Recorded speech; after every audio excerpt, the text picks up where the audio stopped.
Welcome in, WinDailySports.com for another divisional preview. This time, well, it's a good one. We got the NFC West, and there is plenty of talent to look at for fantasy football here. And, of course, I do it, as always, with my guy, Stoweby. You can follow him at Stoweby, as you can see right there on the screen. You can follow me at Jon Jansen 34.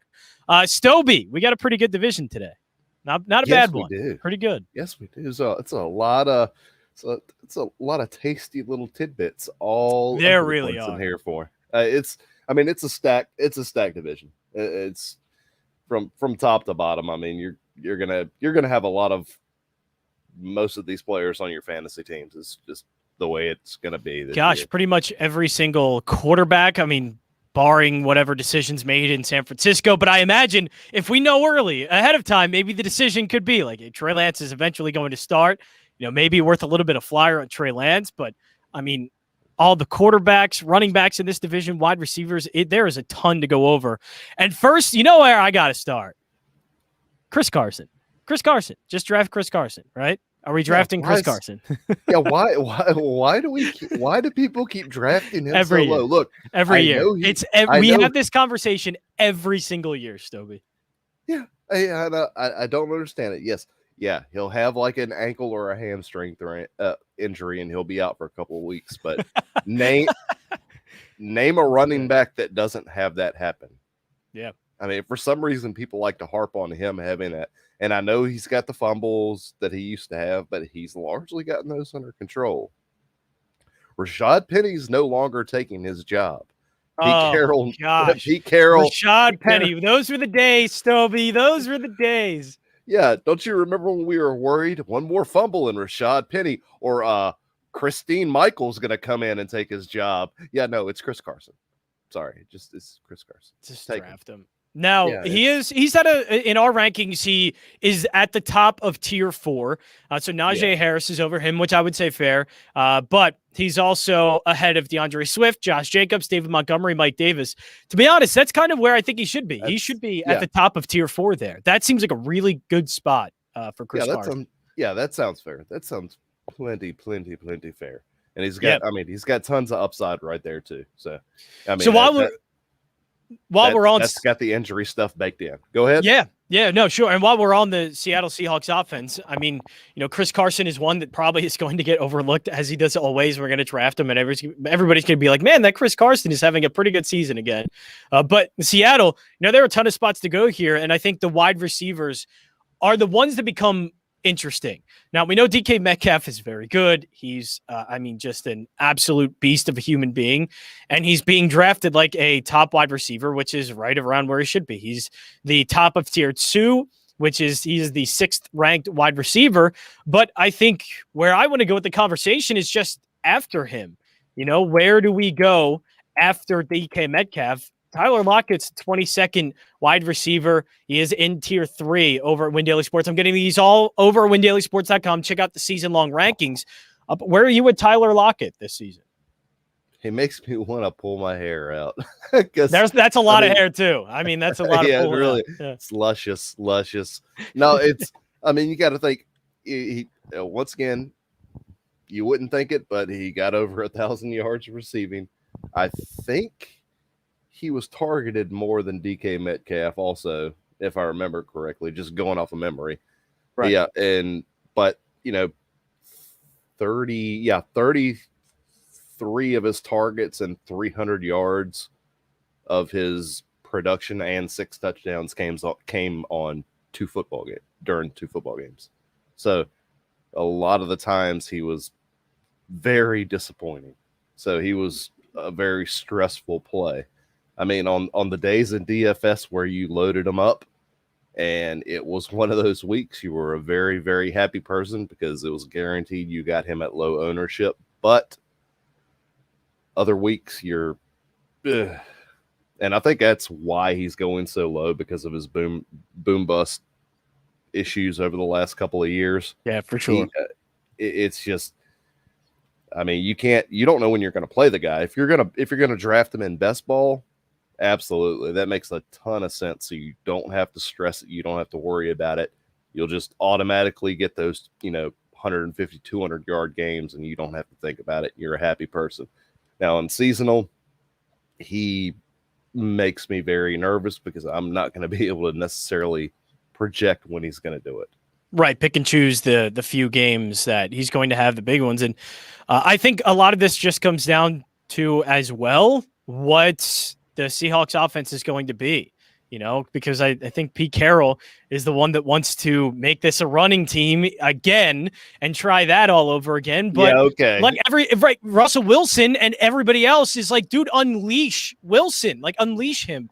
Because even when they started to do it last season, they still like pulled the reins back on it a little too often that you went, all right, this is very frustrating. But I mean, if Lockett's going to get 132 targets again, no matter how frustrating it is, he is definitely a player worth drafting because he's likely, 1,000 yards and he's going to get close to 100 receptions, 132 targets, which is by far the most in his career. He had 110 the season before. So, I mean, it's getting up there. It just all depends on what that Seahawks offense is going to be. And if whatever one you believe, do you believe Wilson in saying, hey, we want to throw the ball more? Or do you believe in Pete Carroll, who's saying we should probably be running the ball a lot more?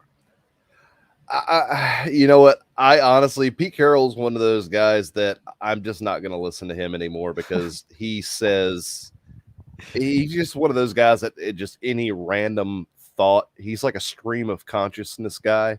Anything that's in his head comes out of his mouth. He's just going to say it. Yeah. And he's just going to say it. And I don't think it means anything. He's just put another stick of gum in your mouth and chew and be quiet and let the quarterback talk. He's the one that's ultimately going to call the plays. You're not going to bench him because he's calling pass plays instead of run plays. I just think, I mean, Russ is going to do his thing this year, I think. I mean, Carson's going to get used plenty, plenty on the ground and, plenty in the short passing game as well.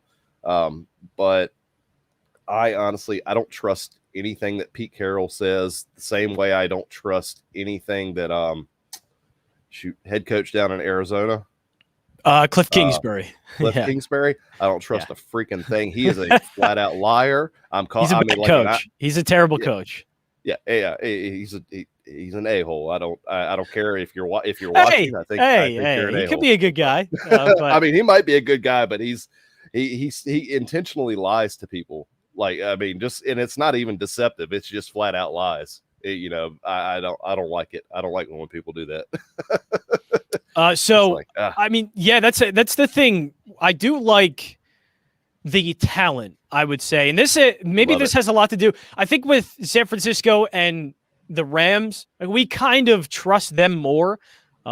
And I think with the Rams, we know Woods and Kupp are going to be good. Mm-hmm. And Matthew Stafford's going to be good in that offense. What range, I don't know, but I know that if I draft Stafford and I can find him, I'm pretty sure I'm going to be pleased with whatever happens.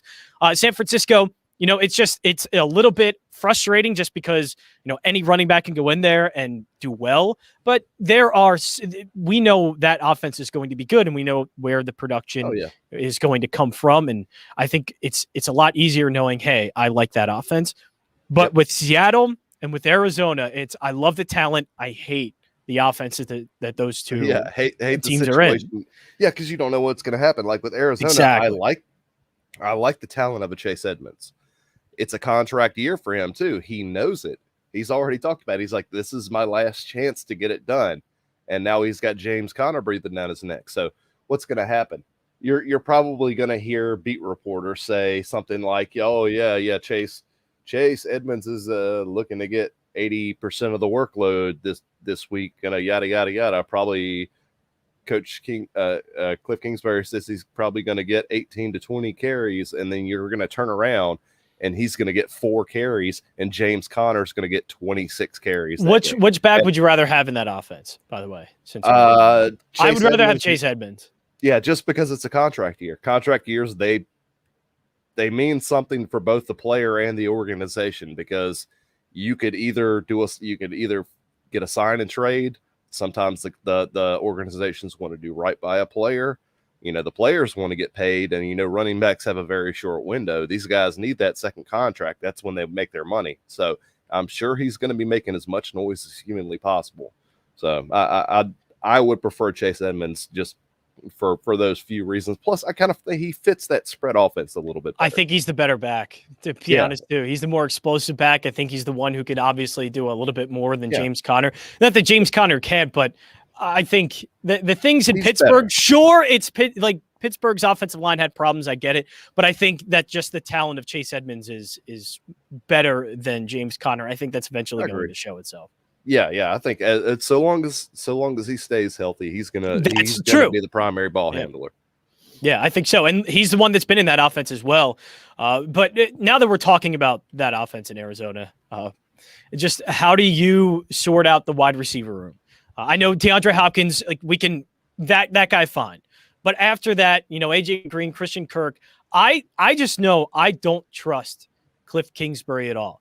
And it happened too often in games where it just became a Kyler Murray and DeAndre Hopkins have to solely take over it themselves. And I'm afraid that might happen again this year. Yeah, there's a little bit more talent to work with, but it just becomes a one-man show because all of the stuff in offense, that they are not doing off script was bad. And I unfortunately think that if it's bad again, the off-script plays are just going to be a lot of, just going to DeAndre Hopkins because he's the best player. And I don't know if Cliff Kingsbury will be able to script enough things for Christian Kirk and AJ Green to make it worth my time. What are you telling me you're not looking forward to the random Andy Isabella ceiling game?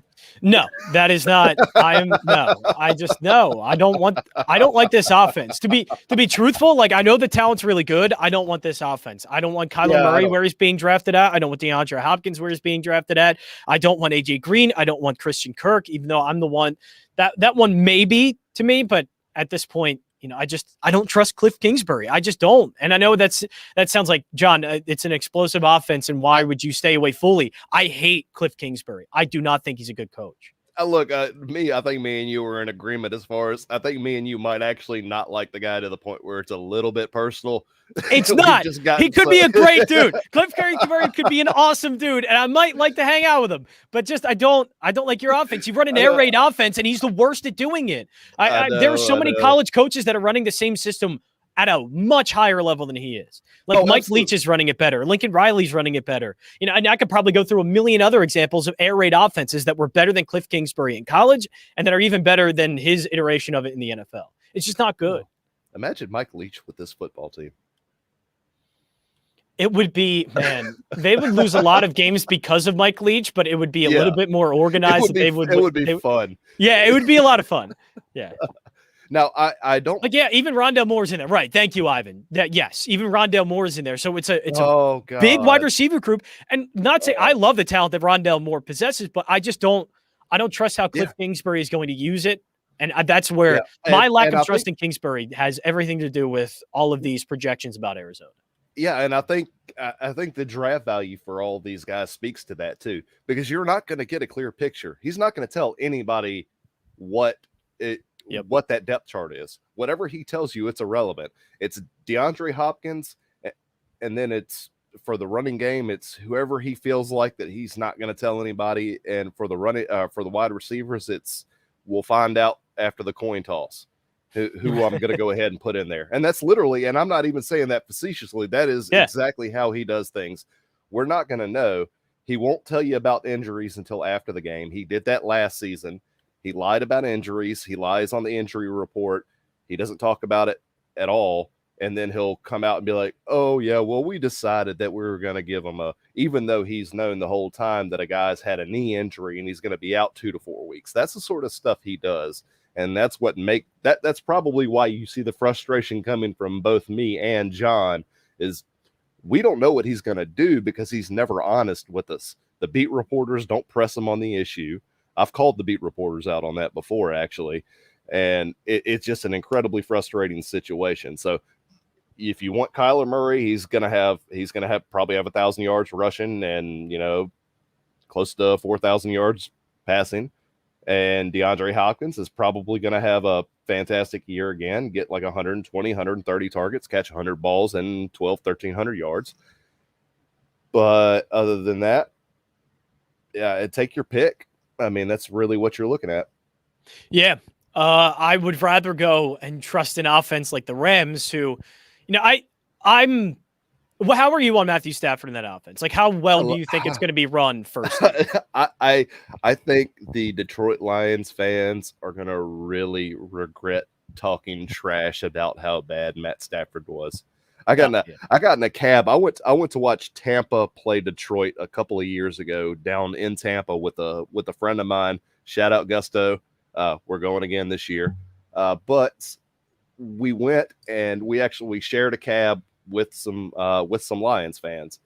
And oh my God, you should have heard them talking about Stafford. They legitimately think he is the entire reason that the Lions organization suck.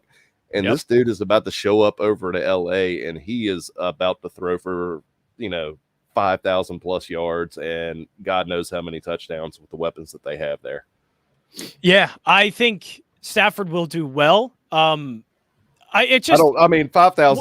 is a lot. I'm just right. When it comes to drafting him, I'm afraid that I'm going to miss out because he might be taken too high. Like, I think he's in the WinDailySports.com season long rankings. Again, check it out, WinDailySports.com. All the season long rankings available. Right there at 14th, like 13th, 14th, perfect. Like, that's exactly where, in Jared Goff in his best season, that's exactly where he was. And I think in Jared Goff's best season, that's kind of right where Matthew Stafford's going to be. Like, Jared Goff was anywhere around QB7, QB13. So anything in between that is kind of perfect for me. And I lean a little bit, outside the top 10, just because, hey, top 10, there is a lot. And it's his first season in this offense. It should be fine, but it's still his first season. And I do want to take that into account. But I think what it helps out more, I don't know about Stafford and drafting him. I will try and get Robert Woods and Cooper Kupp every chance I get. They definitely took a dip in production because of the inefficiency of Jared Goff. They are throwing a lot, and they'll continue to throw a lot. Darrell Henderson, I think, is going to be really good at running back, and we'll get to that situation, obviously, because with Cam Akers being out. Tyler Higbee, too. Yeah, another one, because Gerald Everett isn't there.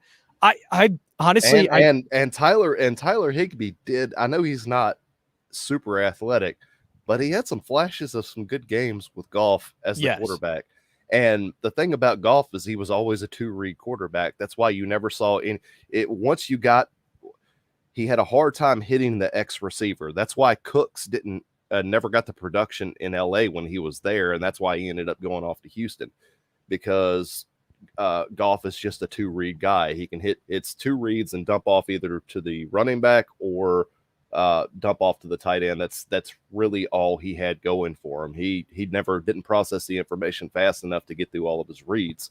So now you've got your third receiver and your tight end in these more kind of exotic packages will be getting looked at just because of the processing ability of somebody like Stafford. So I think those ancillary pieces all are going to get a bump just because absolutely. Of that. And I mean, just taking a look at Kupp and Woods, 124 targets, but still under 100 catches for Robert Woods, who was really good.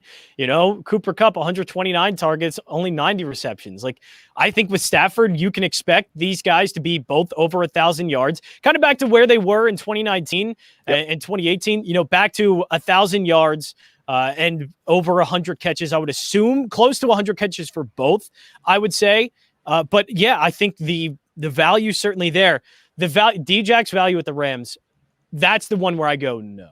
I think Kupp and Woods have established their dominance in this offense too much, and with the injury problems there with Jon Jackson, that's a no. That's what I was gonna say. I can't remember the last time he had a healthy season. I like the guy, and clearly he still has straight line speed, but at a certain point, the wheels just fall off for small speed guys like that getting hit over and over and over again. And he might have a couple of flashes if injuries allow it, but I think the ship sailed on that. Yeah, I think the ship has certainly sailed. This is not if this was 5 years ago in this offense, maybe, but this is unfortunately, we're in the last year or so of Deshaun Jackson. Yeah, 2013 was his last full season. We're close to the end for Deshaun Jackson. This is a good outfit for him, and I think it's valuable for the Rams that when he's healthy and on the field, it certainly helps. But for fantasy, I just don't see anything consistent and good with him. But I just real quick with the ADP on those two. Robert Woods for sure at 17 should be probably the higher receiver, and I think that's for sure where he should be. Cooper Kupp 35 though. Is there that much of a gap between these two when it comes to rankings?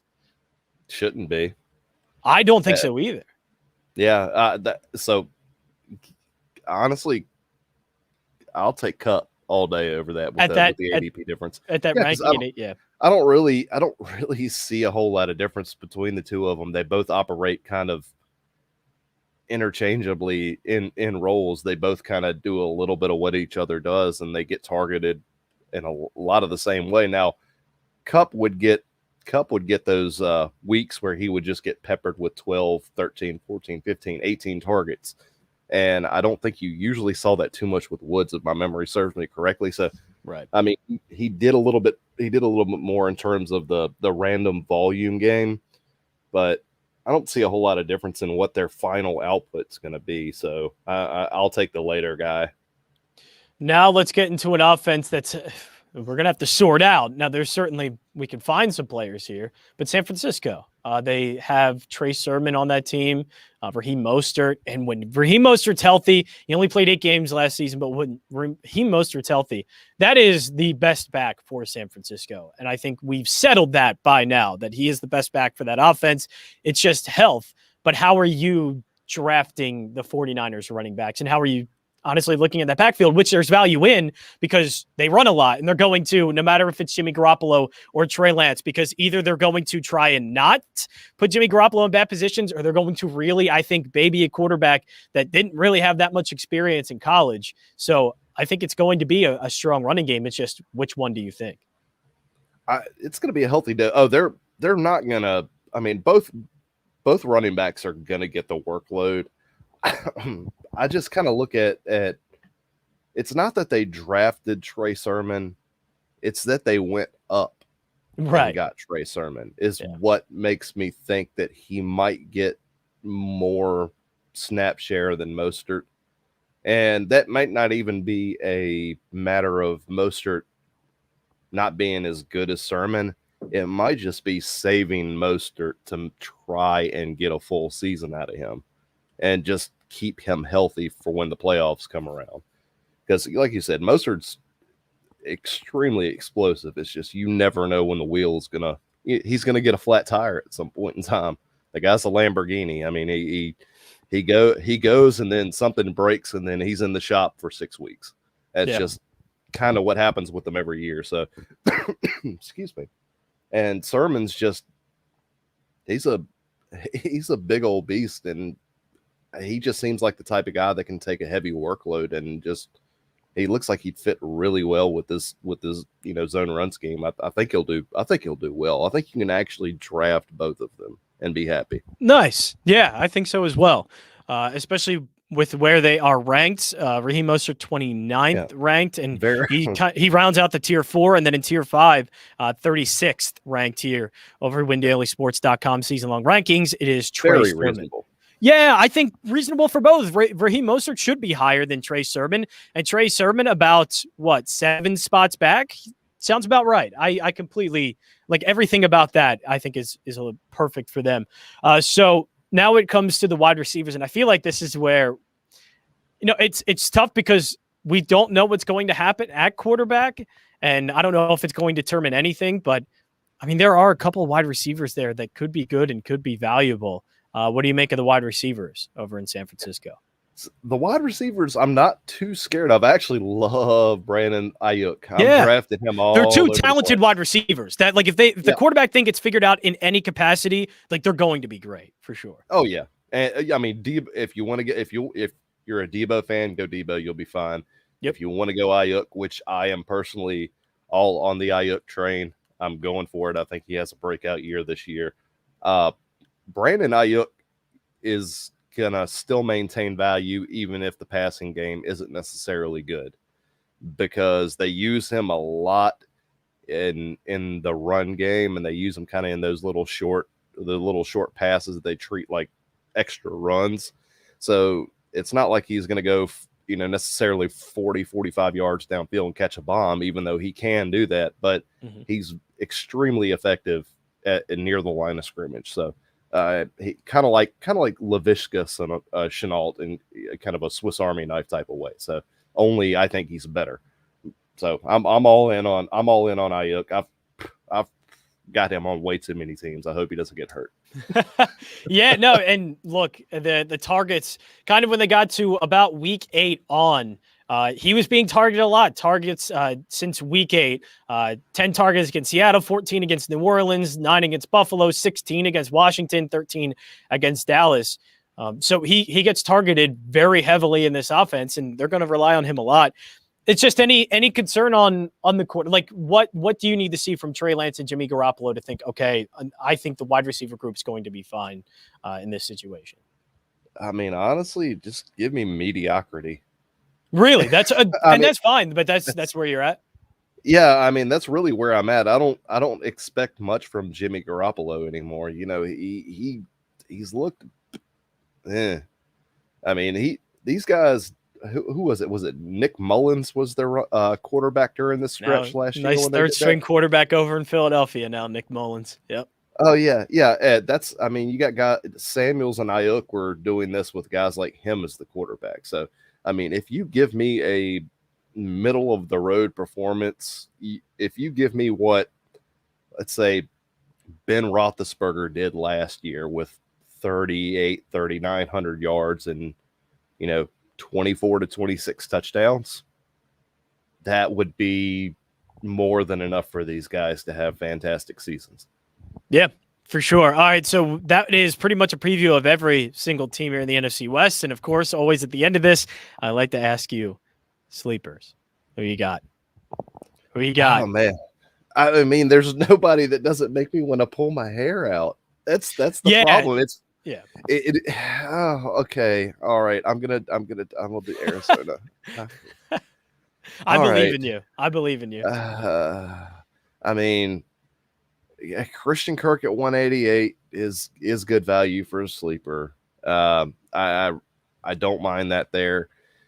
I'm not so much on AJ Green just because of his age, but he might outperform that ADP. I mean, if he stays healthy, he should do plenty well. But like I said, we're dealing with Cliff Kingsbury. And let me see y'all. I'll go to our San Francisco guys. Jeffrey Wilson as a last pick because he will be coming back.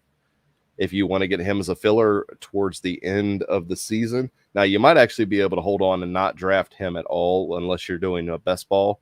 You might be able to hold on, stick him in your back pocket, wait for about 2 weeks before he's supposed to come back and draft him and have him as a back of the roster guy. Because if Mostert goes down or if Trey Sermon goes down, Jeffrey Wilson is no scrub either. He just happened to have that surgery. So that's another layer of that run game that you have to think of too, by the way. And then for Seattle, I think I don't think he's really a sleeper. There's a lot of us talking about Gerald Everett for Seattle, but he's going in right around pick 170. And the last time they had a talented, skilled wide or tight end on that team that had any sort of buzz was when when Jimmy Graham was over there. Yeah, Jimmy Graham. I looked into this because I always feel like we hear about a Seahawks tight end for a couple of weeks and then they disappear either because injury or whatever. Like I remember Will Dissly. Will Dissly is like the prime example. Was it Jacob Hollister? Jacob Hollister. Yep. Yeah, Luke Wilson. Yep. Yeah, but I mean, Everett's better than all of those guys. Exactly. And I think Everett at least is now a stable tight end option there. And so you can maybe look at him maybe in the same way, Jimmy Graham, because after a while, like Jimmy Graham, obviously we just knew wasn't the same type of tight end that he was in New Orleans, but still his production was good enough that you could draft him. And if Gerald Everett, we know the talent is there. If they end up using him, I think he is in a pretty good spot to, and like you said, be a sleeper for this season. Oh yeah. Yeah. And they need a number 3. It's been a long time since Russ had a number 3. It's they tried with what was his name? David Moore. I think it was David Moore was the guy they tried with. It didn't work. They've been trying to work out some wide receivers opposite Metcalf and Lockett, and it's just not working out. So maybe, well, why not try a talented tight end? Why not? It doesn't hurt. And doesn't then hurt. For the Rams, like I said, I expect Stafford to be able to get completely through his reads, something that Goff has never been able to do. So you got guys like Van Jefferson that pop up on the radar. You got guys like Tyler Higbee that are very much available plays now. And it's guys that like Higbee, he's always been around. It's just he's never had a competent quarterback. Oh man, I feel so bad for what Goff is going to have to deal with in Detroit. I really do. Yeah, I'm concerned. Very concerned. I am legitimately worried for his health and well-being, and I'm not even saying that as a joke. I feel for the guy. He's about to go through hell. Yeah, and real quick, because I know we've talked about this a little bit before, but just now an update on it, because we're a couple of weeks removed from the injury of Cam Akers, who is going to be out for the season. Darrell Henderson right now ranked 23rd. Is that kind of right where you expected? Yeah, roundabout. I'm not overpaying. I don't. There's still too much helium on it right now. Yeah. I don't. I've been seeing him go as early as like the 4th and 5th round in some drafts. I'm not there. Can't do that. I'm gonna they're gonna limit his touches. I guarantee you they're gonna limit his touches. He's not. I think they already said he's not going to play at all in the preseason so that they don't risk him getting injured. So that tells you all you need to know about how they feel about his potential health. And just real quick, before we wrap up the stream here, by the way, WinDailySports.com. Check out all the season-long rankings there. Sign up for Win Daily Sports. We have a nice little promo for the NFL season, so check that all out. But who wins the division? That is a good question. I'm going to say Rams. I know, and it's a really safe pick, but I'm going Rams. I'm gonna you know what? I'm gonna stick to my guns because I put a little bet on it. Seattle, I'll go for Seattle because I took them. I think they were plus 275 to win the division. Yeah, so, they were in the plus 200, and I think plus 275 is the last I saw it for sure. Yeah. So I liked that number. That felt like a pretty good number to attack. So go ahead and give me the Seahawks there. There we go. That is it for us, and we'll do it right now. What division are we doing tomorrow? You want to do a little NFC South? Yeah, let's wrap up the NFC, get it all done, and then we can move on over to that other conference. That other one, yeah. We don't ever draft anybody from the AFC. No, I'm just kidding. AFL. Yeah, AFL. Let's do NFC South tomorrow. That'll be right here, WinDailySports.com. Look for that around 5:30 with myself and Stoweby. Stoweby, well done today, sir. We did it. We tackled a very tough division, a very fun division too. So it's fun. Great job. Look, we're gonna pull our hair out drafting these players because I could tell you right now this division is the worst in the NFL for coach speak. The worst, absolute worst. Yep. But we are the absolute best over at WinDailySports.com. So sign up right now. Get the gold membership for the NFL season. We'll be back tomorrow for the NFC South preview around 5:30. Check out our social accounts at Win Daily Sports, Win Daily Sports over on YouTube. And we'll be back tomorrow here, WinDailySports.com. Do it.